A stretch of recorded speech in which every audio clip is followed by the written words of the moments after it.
While you slept, the galaxy changed. Marvel's Mutants forever changed the landscape of Marvel Comics and Marvel Cosmic today in Planet-Size X-Men #1, the centerpiece of X-Men's Hellfire Gala crossover event, which is running all throughout June 2021. Today I'll answer, what is the big secret reveal of the Hellfire Gala, and is it bigger than we've been predicting? Who will be the mutant regent of the solar system? Where does the story of the X-Men go from here? Plus theories and predictions for what's to come in the Jonathan Hickman era of X-Men from this point forward. Hey everybody, I'm Dave Busing, founder and editor-in-chief of comicbookherald.com. You're listening to Krakin Krakoa number 188, a review of Planet-Size X-Men #1. If you like the Comic Book Herald YouTube channel, please consider liking, subscribing, and sharing, and commenting here with your theories and thoughts on the issue. It all helps me out a great deal. Be sure to join Casual Krakoas today. We're going to be doing a special Planet-Size X-Men post-game report live with Ernie from Blurred Without Fear and Verno from the Cerebros. You can be sure to join us. You can follow the link in the show notes. We should be going live circa 5:40 Central Time this evening. But for those of you who are not able to join live, no worries. You can always catch up on the stream in the videos in the X-Men playlist here in the Krakin Krakoa playlist on the Comic Book Herald YouTube channel, again, listed in the show notes. Spoilers for Discuss Comics will follow. Let's go. Writer Gerry Duggan, artist Pepe Larraz, colors by Marte, Gracia, and letters by Clayton, Cowles. In this issue, we see the Omega-level mutants combine their powers in a bit of mutant technology where needed to terraform all of Mars. Magneto supplies the iron, Hope and Vulcan heat the core, Proteus and Hope bring the world online, Storm and Iceman provide climate and temperature, and on it goes. I'm guessing there's a Neil deGrasse Tyson analysis of events here, what it would actually take to make Mars inhabitable, but I gotta say, on a general level, I don't care. The comic book science works for me, and honestly, I think Duggan, explained this a lot more thoroughly than I would have anticipated this issue would need to do, frankly, for me, where I am absolutely buying that, yes, this is what it would take Omega-level mutants to do to make Mars inhabitable for mutant kind. It's great to see the Omega-level mutants in action and in concert. I think separately, we see individuals. We've seen Magneto bouncing around. Obviously, we've seen Iceman on the Marauders, but we don't necessarily get to see them as frequently sort of reveling in the fact that they are a rare breed in Marvel mutant kind, right? On Krakoa, Omega levels are their most precious resource, and they are the power. They are the absolute power of mutant kind right now, but also in a way, they're the vulnerability, which I think is not really explored here, but it's something you think about, this power, this ability to terraform worlds. This is something that kind of only they possess, and that Omega levels, they need to be protected on Krakoa. And I think, one implication of what happens here in making Mars inhabitable and declaring it a mutant planet is mutants could do this anywhere in space, right? They could do this to other planets as well across the galaxy, and that's implied but not thoroughly discussed here. But keep that in mind, because I think that is very, very probably where we're heading. The majority of Planet-Size X-Men, it's really just marveling in the mutant might when they combine their efforts and work together, very much doubling down on the promise of Krakoa. In a lot of ways, we're calling back to Magneto's line in House of X #1, you have new gods now, where he says here, what takes the universe millennia to create, mutantdom accomplishes in mere hours. There's absolutely godhood on display, right? A homo superior to mutant kind that elevates them all here, where they are, again, they are transforming a planet into something that it otherwise would not have been. This is god level work. The issue's also a flex for Pepe Larraz and Marte Gracia. I can't remember in the decade or so I've been reading ongoings when an art team so wholly defined what an event comic should look and feel like. There are artists an Esad Ribic on Secret Wars 2015, right, where the illustrations are absolutely beautiful, gorgeous events, but there's this combination now of Larraz and Gracia visuals matching the moment of huge stories that sells the event of it in a way that feels absolutely inspired by the legacy of legends who've mastered that before, like a George Perez or Jim Starlin or Ron Lim. I'm really curious how Larraz's style will play in an ongoing with Duggan, which is coming next year in X-Men #1, the relaunch, because actually Marvel holding him back as their event secret weapon was kind of brilliant, and I kind of wonder if we're not going to almost miss that in a way, not that more art will be a bad thing.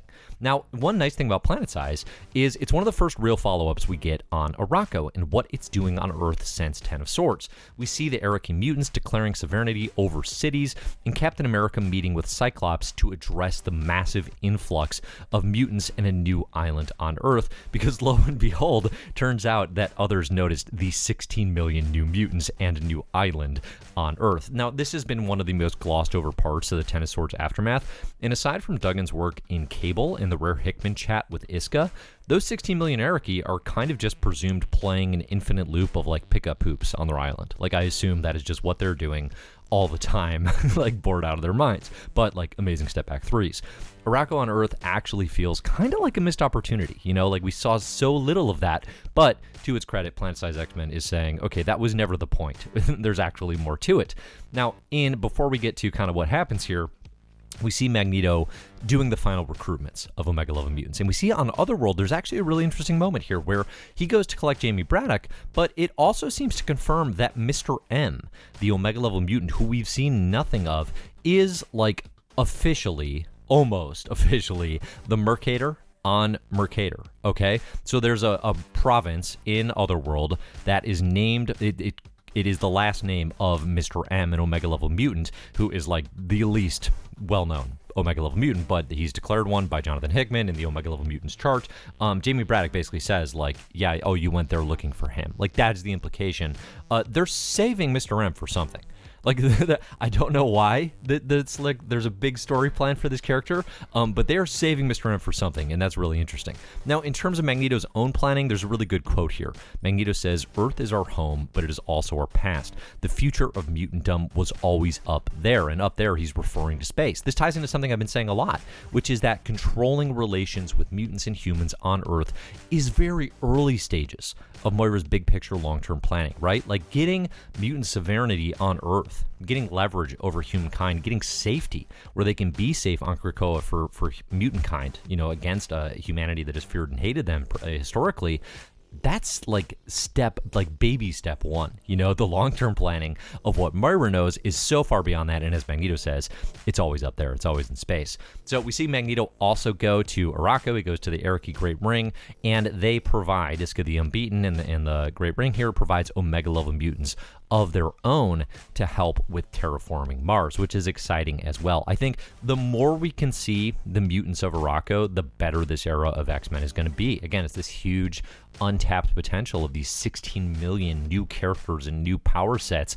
And, you know, what's so fun and what Larraz and Gracia bring to this too is like their designs do not need to be so human-based. You know what I mean? Like that was never a concern on Arako, so you can have a lot more fun with it, which, you know, again, like the creators do here.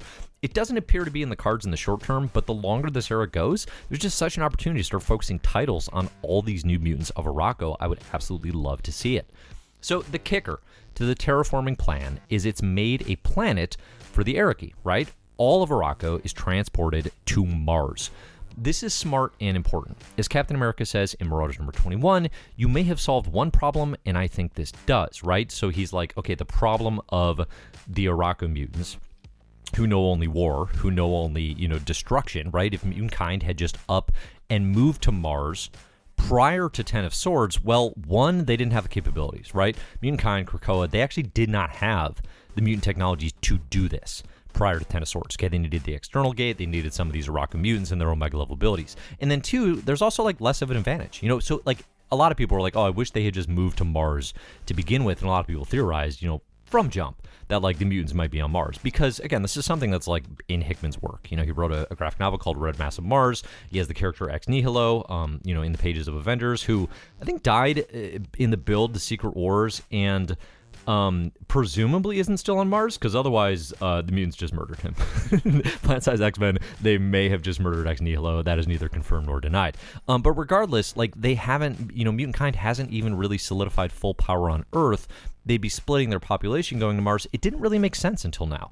With Arako, though, it's a necessity. The Araki way is one of violence, of generations of war and Amenth, and leaving their millions of mutants on Earth could only inevitably lead to clashes that don't suit Krakoa's plans for a generally non-violent ascent to power, you know, to really control and leverage wealth and all the things that drive humanity. Plus, moving this force of mutants to space ties mightily into the long-term plans for a galactic presence for mutant kind. Finally, too, here, like, shouts to anyone who caught that moving Arako to Mars was literally predicted by Idol, the prophet, the Arakan prophet, back in Ten of Swords during X-Men number 14, in a prophecy that said the two lands would be split forever in a red land. Turns out this is what they meant. Also, got to give some credit here to Jean Grey for literally mind-effing Jamie Braddock in a visual that I think was definitely the most shocking of the bunch here, where she seeds an idea, again, literally, in Jamie Braddock's consciousness, and then he, through his reality warping and very literal interpretation of her message, gives birth to another sword station, okay? Basically, like the peak, he replicates it, and through his reality warping also creates a port for, like, space travel, like for space traffic. I'm excited to see how sword number 6 is going to follow up on this, as they must now also expand the mutant space program to deal with the fact that they own a planet.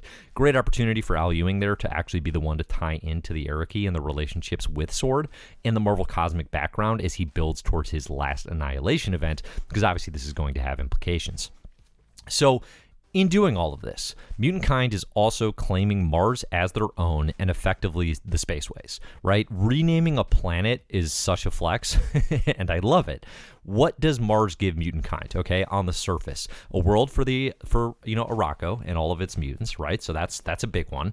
Facilities for more Krakoan medicine manufacturing. There's a Hellfire plant on the island, which is much needed. If you read X-Core number 1, they lost facilities in the Savage Land recently, and it gives Sword another base and a hub for galactic diplomacy, okay? So you have planet Arakko, the capital of the solar system. Now, one thing that is teased here is that there will be the Regent of Sol. So I had been talking about in predictions for Planet Size that mutant kind was going to declare Earth like the first mutant planet, like it's a mutant world, that they were going to do the same thing with Mars, and that again, like in their, kind of long-term, conquest into space, into like, really becoming a force in the galaxy, they kind of did here, right? Like in all but word, that's what they did. They didn't literally say to humanity, like, this is a mutant world now, because obviously that would have been like a declaration of war, effectively, so they're more subtle about it in a way, if you can call renaming Mars planet Arakko is subtle.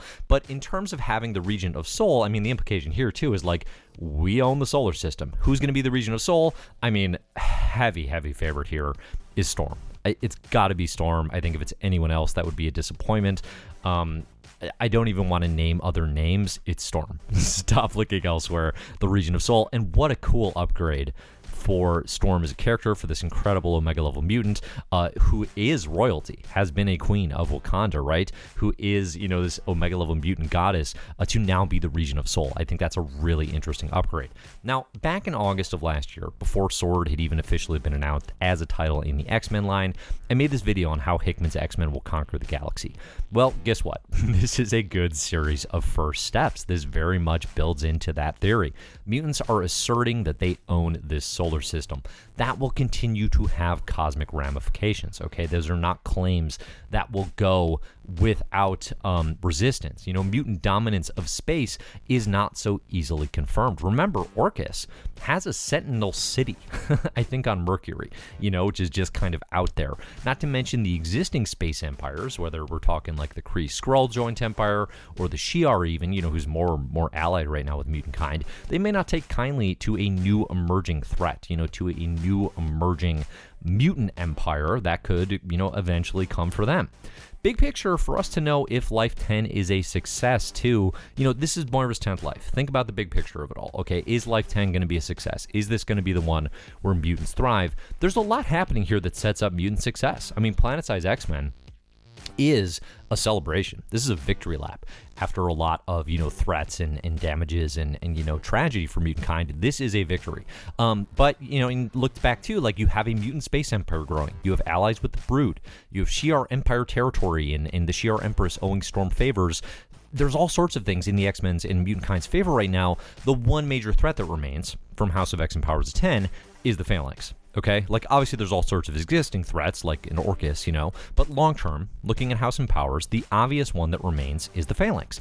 The real interesting question to me is, do the Phalanx get leveraged as a short-term threat or as a long-term threat in order to face the Life 11 reset? Like, what is going to drive a potential Moira's 11th life? Because again, I am quite convinced and insistent here that the Krakoan experiment and what we're seeing right now of mutant conquest into space, this is all going to fail because of the fact that Moira, a mutant with the ability to relive lifelines, has a teased 11th life if she does the right thing, according to Destiny. And again, I will say, I don't think you tease that unless you're going to use that, okay? So we could read about mutants expanding their space empire for months and months and months, possibly years, but without those glimpses into the future of whether or not this is successful on a powers of 10 level, without a time jump in these books, we don't really know the thousands of years into the future outcomes that mutant kind is actually trying to ensure, you know? So I think it could make sense that we could see some of this play out in Inferno, the event coming from Jonathan Hickman. I actually think that's incredibly likely,